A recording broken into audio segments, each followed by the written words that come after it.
At work, I was the invisible employee everyone ignored, until one system alert forced the entire company to look at me for answers they didn't expect. The first time I realized I could disappear in plain sight, I was standing in the middle of a conference room with my name written on the whiteboard, and nobody looked at me. It was one of those Monday meetings that felt like a slow leak in your tires. Same agenda, same jokes, same people talking like they were auditioning for a bigger life. I sat near the back, not because I was shy, but because I liked having a wall behind me. Fewer surprises, fewer eyes. My badge said Evan Parker. My email signature said Evan Parker. I had been at Harlow Systems for years, long enough to watch the carpet fade and the coffee machines get replaced twice. I knew where the dead zones were in the building, the spots where the Wi-Fi dropped, and you had to stand like a statue to get one bar. I knew which printer jammed if you breathed too hard near it. I knew the actual guts of how things worked. What I did not know, apparently, was how to be seen. People called me reliable. That was the nicest word anyone used for me, and even that usually came out like a shrug. Reliable meant you showed up, you handled your part, and you did not make anyone uncomfortable by needing something. It meant your work happened quietly, like the air conditioning. Necessary, but not worth talking about unless it stopped. That morning, Marla from project management was pacing like she was on a stage. She had a marker in her hand and confidence spilling out of her like she had a personal supply. She wrote Q3 rollout in big letters, then a list of tasks under it. I watched her write my deliverables, the ones I had already finished over the weekend because I knew Monday would be a mess. When she got to the part that depended on my piece, she said something like, "We should be fine there," and moved on. No one asked how. No one asked who. I felt that familiar little tug in my chest. Not anger, not jealousy, more like a slow, dull pressure, like a bruise you keep bumping into. There was a moment when I could have spoken up. I could have said, "I already pushed the fix Friday night, and I also found a workaround for the backlog issue." I even pictured myself saying it in a calm voice. I pictured a few heads turning, maybe a couple nods. Then I pictured the follow-up questions, the spotlight, the expectation that I would start performing, not just delivering. So I did what I always did. I stayed quiet and let the meeting keep rolling past me like traffic. Afterward, in the hallway, I heard two guys from product talking about how Marla was crushing it and how the rollout was finally on track. One of them said the team was lucky to have leaders like her. I walked by with my laptop tucked under my arm, and neither of them paused the conversation. I was a moving piece of office furniture, a man-shaped convenience. Back at my desk, I opened my inbox. A chain of emails had already started. Everyone was copying everyone, praising the plan, tagging people who loved being tagged. I scrolled, waiting to see if my name came up anywhere. It did not. I told myself it did not matter. I got paid. My work was solid. My life was steady. That should have been enough. But as I stared at my screen, I noticed something else. A new ticket had appeared in the system, flagged urgent, and it was not in our normal queue. The title was short, almost careless, like somebody did not want to admit how serious it was. Access anomalies. Route unknown. I hovered over it for a second, feeling that bruise in my chest change shape. Because the system it referenced was one I had quietly rebuilt years ago, and I was pretty sure I was the only person left in the building who remembered what was hidden underneath it. And the timestamp on the ticket said it had started minutes ago, right while we were all in that meeting, talking about everything except what was breaking. I clicked it open, and the details made my stomach drop. Whatever was happening was not a normal glitch. It looked like someone had reached into the company from the inside and turned a key they were never supposed to have. And the next alert popped up before I could even breathe, flashing red across my monitor like it was trying to wake the whole floor up. The kind of alert nobody could talk over. The red banner stretched across my screen like a warning flare. It was the kind of system alert that bypassed polite notifications and went straight for panic. Within seconds, I heard chairs shift across the floor. Someone down the row muttered something sharp under his breath. For years, I had watched small issues pop up and get smoothed over before anyone important noticed. This was not one of those. The alert referenced the Legacy Authentication Framework. That name alone made my pulse tighten. Most people in the building thought that system had been fully replaced. They talked about the new architecture like it had erased everything old. It had not. 3 years earlier, during a rushed migration, I had built a quiet bridge between the old and the new. Temporary, they said at the time. We would clean it up later. Later never came. People moved on. Teams changed. Managers left. I stayed.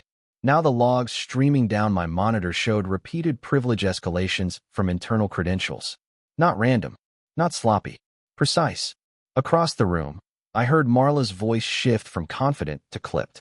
She was asking if anyone knew what the alert meant. A few people started talking at once. Guesses. Assumptions. The usual noise. I stared at the code path in front of me and felt that familiar instinct to keep my head down. I could start digging quietly. I could fix what I could without making a scene. That was my pattern. But this was not a printer jam. Another alert stacked on top of the first. Access tokens were being generated in batches.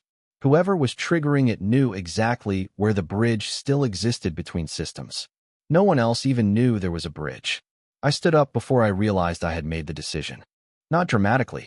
Not with some speech prepared. I just walked toward the conference room where everyone had gathered again, pulled by the red warnings lighting up their screens. They were already forming theories, blaming vendors, suggesting server resets. For a second, I hovered near the doorway, that old instinct whispering, "Stay quiet. Let them figure it out." Then I heard someone say we might need to shut down the entire platform. That would cost millions. It would shred client trust. And it would not fix the real problem. I cleared my throat. It felt louder than it should have. I said I thought I knew where the access was coming from. The room went still, not because of me, but because they were desperate for anything that sounded certain. And when every pair of eyes turned in my direction, I felt something shift. For the first time in years, the air in the room did not move past me. It stopped on me. And I realized that if I was right about what was happening under the surface, this was only the beginning. I did not walk to the front of the room like some hero. I stayed near the wall, laptop open, heart pounding harder than I wanted to admit. I said the issue might be coming from a legacy bridge between the old authentication system and the new platform. A few people blinked at me like I had just spoken another language. One of the senior engineers frowned and said he thought that had been retired years ago.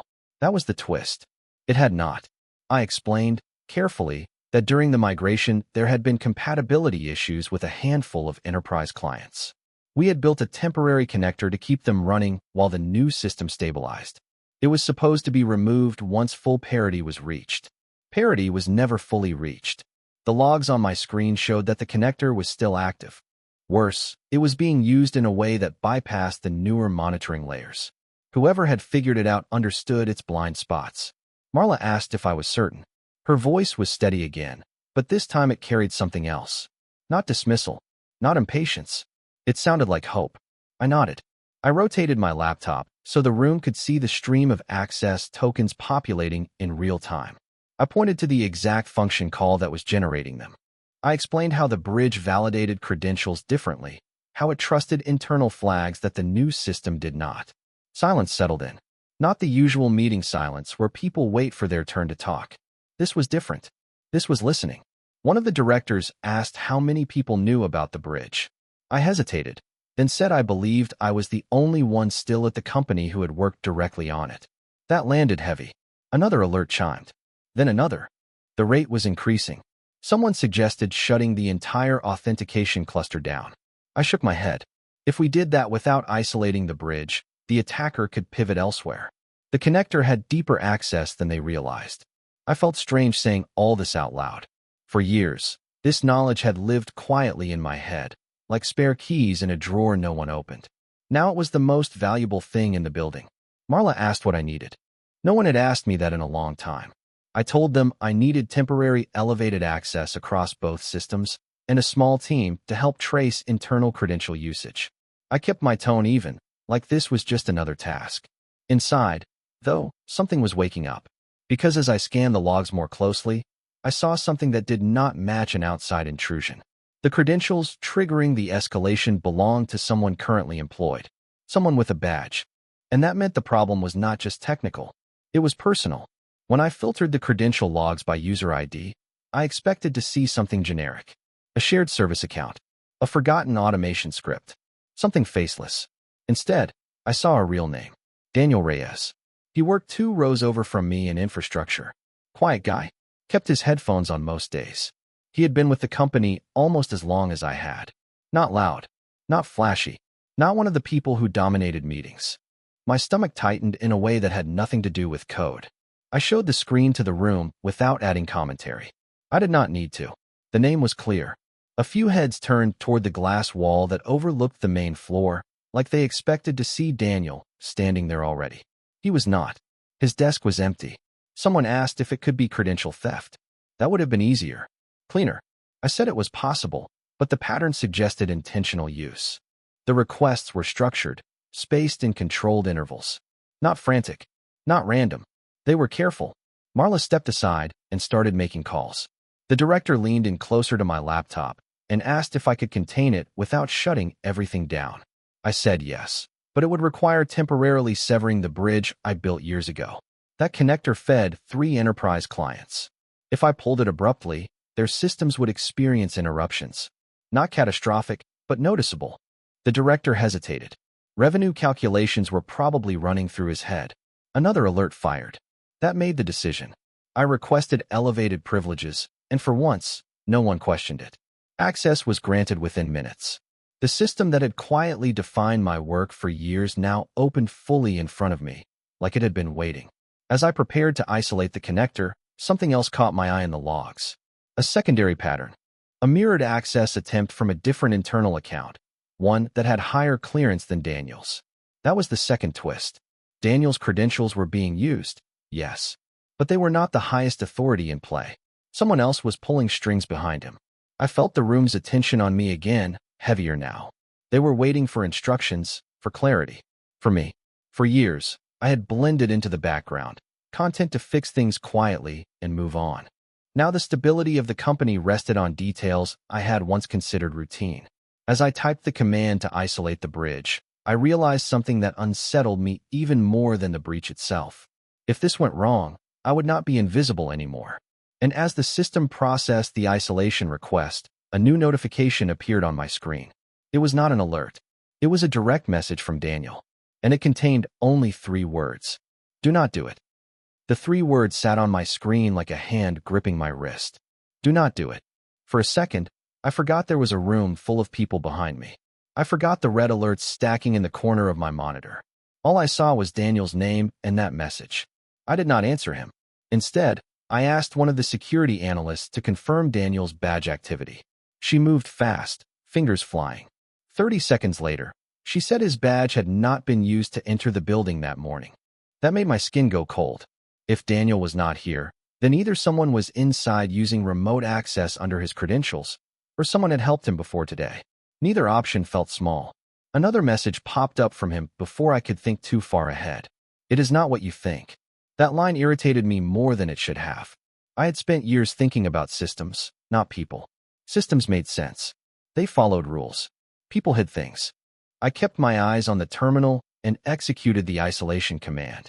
The bridge began shutting down in stages. Connection pools drained. Token validation paused.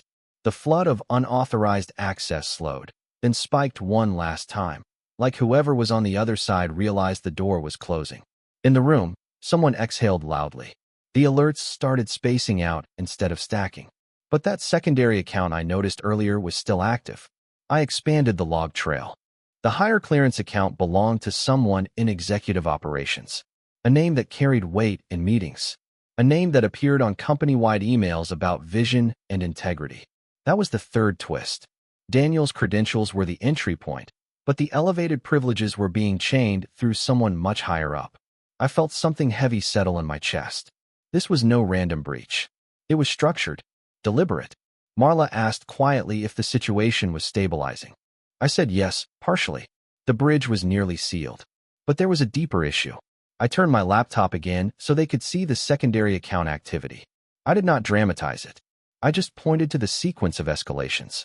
The director's face changed. Subtle, but clear. This was no longer just a technical failure. It was internal compromise. My messaging app pinged again. Daniel wrote, "If you close it fully, they will blame me." I stared at that line. For years, I had avoided attention. Avoided conflict. Avoided stepping into anything messy. Now I was standing in the center of something that could unravel careers. And I had to decide whether to keep digging or quietly contain it and let someone else take the fall. The bridge reached 90% isolation, and my cursor hovered over the final command that would make it permanent. My finger hovered over the key like it weighed 100 pounds. If I finalized the isolation, the bridge would be gone for good. The exploit path would close. The unauthorized escalations would stop completely. But the logs would also freeze in their current state. Clean, contained, focused on Daniel's credentials and the chained executive account.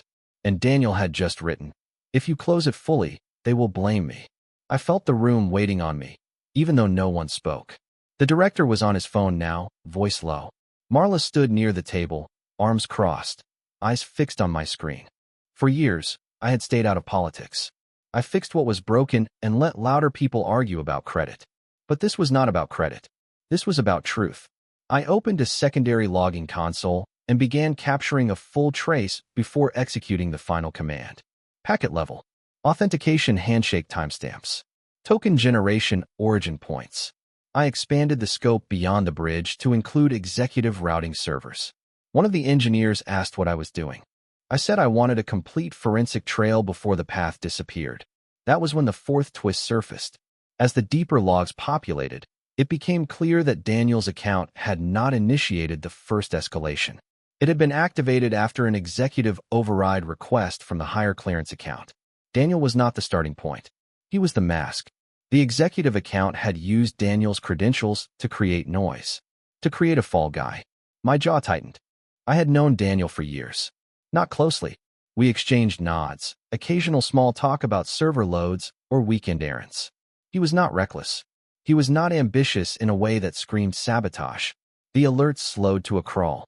The bridge isolation sat at 99%, waiting for my confirmation. Another message came through from Daniel. "I tried to warn you." Warn me about what? I finalized the isolation. The system went quiet. For the first time all morning, no red banners. No stacking alerts. Just steady green indicators across the board. The room released a collective breath. But my screen was full of something else now. Proof. Clear, time-stamped evidence that the executive account had initiated the override chain hours before Daniel's credentials were ever activated. I turned slowly toward the director. I said we had contained the breach. Then I added that the origin did not match what it first appeared to be. His expression shifted again, tighter this time. And before he could respond, security walked into the room. They were not looking at Daniel's desk. They were looking at me. Security did not rush in. They walked in steady, controlled, like this was a procedure they had rehearsed. For half a second, I thought maybe they were there because of the executive account. Maybe someone upstairs had already panicked. But then the lead officer asked me to step away from the keyboard. Not the director. Not Marla. Me. He said there had been an internal flag triggered from my access session. Elevated privileges across multiple systems. Deep log extraction beyond assigned scope. From the outside, it looked like I had just tunneled into parts of the infrastructure no one had touched in years. Which was true. The director's eyes were on me now, calculating. The same man who had been waiting for my solution 10 minutes earlier was suddenly very interested in distancing himself from the risk. I felt something bitter rise in my throat. For years, I had kept my head down, played safe, avoided stepping into anything that could put me in a spotlight. And the first time I actually stepped forward, it looked like I was the problem. I told security I had been granted temporary elevation to isolate the breach. I pointed to the authorization ticket. I kept my voice steady, calm. Inside, though, my heart was pounding so hard I could feel it in my ears. They asked why I had accessed executive routing logs that had not been part of the original containment request. I explained that the credential chain required full trace analysis. If we stopped at the surface, we would miss the origin. The room was quiet again. Not listening this time. Watching. Security asked me to provide copies of the logs I had captured. Here was the fifth twist. As I pulled up the forensic export, I noticed something wrong. The executive override entries were still visible in my live session. But in the copied export file, those entries were missing. Stripped. Cleaned. It was subtle. The timestamps jumped forward by exactly 4 seconds where the override should have been. Enough to look natural if you were not staring at it the way I was. Someone with even higher authority had altered the export pipeline, which meant this went beyond one executive. This was systemic. I felt a strange clarity settle over me. For years, I thought being invisible protected me, that if no one paid attention, no one could blame me. But invisibility also meant no one defended you. Security waited. The director avoided my eyes, and I realized that if I handed over the cleaned logs, Daniel would take the fall. The executive would stay protected, and I would go back to being the quiet guy who fixed things and kept his mouth shut. Unless I did something that guaranteed I would never blend into the background again. Because while they were watching my screen, they did not know I had mirrored the raw packet capture to a personal encrypted archive the moment I sensed something was wrong. And that archive told a very different story. I have never liked confrontation. My whole career had been built on a simple rule. Do good work, keep your head down, and let the noise pass around you. It had worked. I paid my mortgage. I slept at night. I stayed out of drama. But standing there with security watching me, I understood something I had been avoiding for years. Keeping your head down does not protect you when someone powerful decides you are convenient. The lead officer asked again for the logs. I told him I would provide them, but not the sanitized export. I said I had captured raw packet data during the containment process because I suspected the breach path extended beyond the visible chain. The director finally spoke up. He said that level of capture had not been authorized. I looked at him, and for the first time in my career, did not look away first. I said the initial authorization granted me full containment discretion. I said the system required immediate stabilization, and I acted accordingly. My voice did not shake. That surprised me. Marla was watching both of us now. Not speaking, just observing. I opened the encrypted archive and projected the raw trace onto the main screen. There it was. The executive override request. Timestamped. Signed. Routed through the internal approval gateway. It showed the higher clearance account initiating access expansion hours before Daniel's credentials were activated. Then, for minutes later, Daniel's account was used as the visible executor. A smokescreen. The room shifted in a way I could feel physically. Chairs creaked. Someone inhaled sharply. Security leaned closer. The director's jaw tightened. He started to say something about context, about internal testing scenarios. But the packet trace did not look like testing. It looked like structured extraction attempts routed through a blind spot I had built years earlier. Daniel's final message lit up on my screen again. I told them it would be traced. Told them. That meant he knew. Not as the mastermind. As the one who saw it happening and tried to resist. The sixth twist settled in my chest. Daniel had not been the attacker. He had been the first one to notice. Security asked for a copy of the raw archive. This time, their tone was different. Less accusatory. More careful. I handed it over. For the first time all day, no one was speaking over me. No one was dismissing the details. They were listening. And as the implications spread across the room, I realized something else. I was not invisible anymore. And that terrified me almost as much as the breach itself. The room did not explode into chaos like I expected. There was no shouting. No dramatic accusations. It got quiet. The kind of quiet that feels heavier than noise. Security stepped aside with the director and one of the senior executives who had just rushed in. I recognized the name tied to the override account the moment he walked through the door. Calm face. Confident posture. The same man who sent company-wide emails about ethics and long-term vision. He did not look at me. For years, I had watched people like him shape the direction of the company, while people like me kept the engine running underneath it. I used to tell myself that was fine. Some people steer. Some people build. But now I could see the flaw in that thinking. If the builders stay silent, the steering can drift anywhere. Marla finally came over to where I was standing. She did not say much. She just nodded once, like she was acknowledging something that had always been there, but never fully noticed. I glanced at Daniel's empty desk through the glass wall. I wondered where he was. Whether he knew the trace had exposed the truth. Whether he was scared. I thought about all the small moments over the years when I almost spoke up in meetings. When I saw inefficiencies, blind spots, risks that could grow into something bigger. I had convinced myself that stability was enough. That doing the work quietly was a kind of integrity. Maybe it was. But silence also leaves space for other voices to fill the gap. Security came back. Their tone with me was different now. Respectful. Measured. They asked if I would be willing to walk them through the architecture of the legacy bridge in more detail, so they could understand the vulnerability fully. For the first time in my career, someone in authority was not just tolerating my technical explanation. They needed it. As I described the structure I had built years earlier, I realized something else. All those nights I stayed late documenting edge cases. All the careful notes I kept about compatibility issues. All the quiet diligence that nobody celebrated. It had not been wasted. It had been waiting. The executive who owned the override account was escorted out shortly after. Not publicly, not dramatically, just gone. And I stood there, feeling a strange mix of relief and unease. Because being necessary felt good, but it also meant people were finally seeing the depth of what I carried. And once you are seen like that, there is no going back to the edges. Later that evening, as the building emptied and the lights dimmed, my inbox chimed. An internal memo was going out company-wide in the morning. It mentioned a critical internal systems stabilization led by senior infrastructure specialist Evan Parker.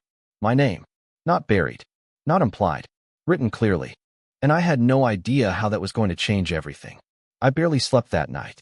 Not because I was afraid of losing my job. That fear had passed once the raw logs were verified by security. The truth was locked in. The narrative could not be rewritten without leaving fingerprints. What kept me awake was something simpler. For years, I had built my identity around being the steady background presence. The guy who showed up, fixed things, and slipped back into his corner. It felt safe there. Predictable. No expectations beyond competence. Now there were expectations. The company-wide memo went out at 9 the next morning. My phone buzzed with messages before I even finished my first cup of coffee. People I had worked alongside for years were suddenly thanking me, calling the containment impressive, saying they had no idea. I had built so much of the system architecture myself. That part stung more than I expected. No idea. Of course they had no idea. I had made sure of it. When I walked into the office, conversations paused in a different way than before. Not because I was invisible, but because I was being measured, assessed, acknowledged. Daniel was there. He looked tired, but steady. We did not exchange dramatic words. We did not need to. He nodded once. I nodded back. That was enough. Later that afternoon, leadership asked me to join a restructuring task force for infrastructure oversight. A formal role, clear authority, visibility. Years ago, I would have declined something like that. I would have told myself I preferred to focus on technical work. That management attention was unnecessary. This time, I did not decline. Not because I suddenly craved recognition, but because I understood something I had been missing. Being unnoticed does not make you humble. Sometimes it just makes you small. I had mistaken quiet for safety. But true confidence is not about volume. It is about standing still when the room turns toward you and not shrinking. I walked back to my desk that evening and looked around the floor. Same desks, same humming servers, same coffee machine that always sputtered on the first pour. Nothing looked different, but I felt different. For years, I thought value had to be announced to matter. When it was not, I assumed maybe it was not that significant. Maybe I was just average. Now I knew better. Value is often invisible until the moment it becomes indispensable. The bridge I built in silence had nearly brought the company down. It had also saved it. The difference was not in the code. It was in whether someone was willing to step forward and own it. I am still not the loudest person in meetings. I still listen more than I speak. But now, when I have something to say, I say it. Not to be seen. Not to compete. Just because I know that being present and being important are not the same thing. And I finally stopped confusing the two.